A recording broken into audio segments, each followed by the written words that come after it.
Michael and I first met when I was a guest on a pilot he shot. I just remember thinking, like, I really hope this pilot that he shot gets picked up because then we can work together again. And we became friends on Twitter, and then we were emailing back and forth, and he suggested writing a book. And it's so weird because Michael and I are so different, and that's the whole premise of the book, because he's liberal and I'm a Republican, and he's 40 and I'm 27, he's married with kids and I'm single, and all these different things. We have nothing in common, but weirdly our personalities are very similar.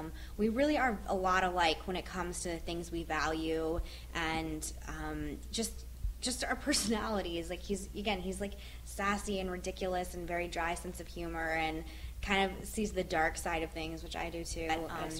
He doesn't believe in anything. He's an atheist. He does not believe in fate or destiny or anything like that, and I believe that we came into each other's lives for a reason. So, for me, it was a great social experiment to see if I could really have my values challenged every day by someone who was not like me at all. Michael and I don't agree on almost anything. I mean, other than gay marriage, that's pretty much where it begins and ends with the things Michael and I agree with, and how we think this country should be run and what values this country is based on. I mean, we could not be more divergent. We got in a lot of fights. This wasn't kumbaya the whole time. Healthcare was a huge one. We got in such a big fight about healthcare in the middle of the swamp in Louisiana that I didn't talk to him for the rest of the day.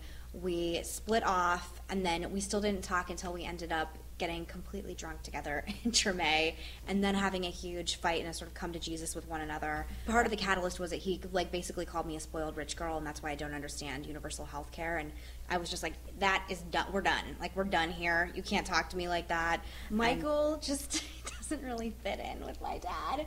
My dad didn't understand him very well, and they're cordial with one another, but my dad's not obsessed with Michael. Michael knows that too. My mother has threatened to unfollow Michael on Twitter. My mother thinks he's vulgar. Michael has he has almost 2 million Twitter followers, so he blows me out of the water when it comes to Twitter followers. But I love Twitter, and he loves Twitter, and we both have been too impulsive in the past with Twitter.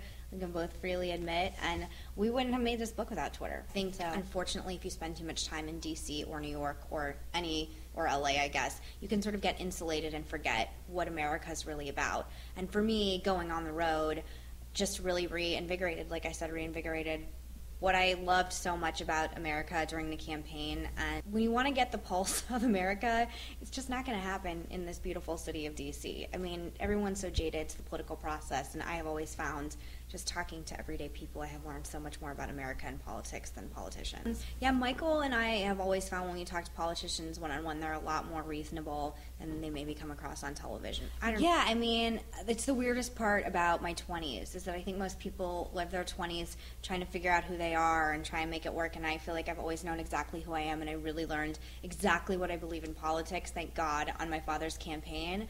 And it's the weirdest part of my life is that I am so polarizing. I mean, when I go on dates with guys now, it's prefaced with, she's a controversial woman in the media, which is a very strange thing to be. I don't know why I'm so controversial, but I am. And I hope at some point that the far right and I can come to terms with one another.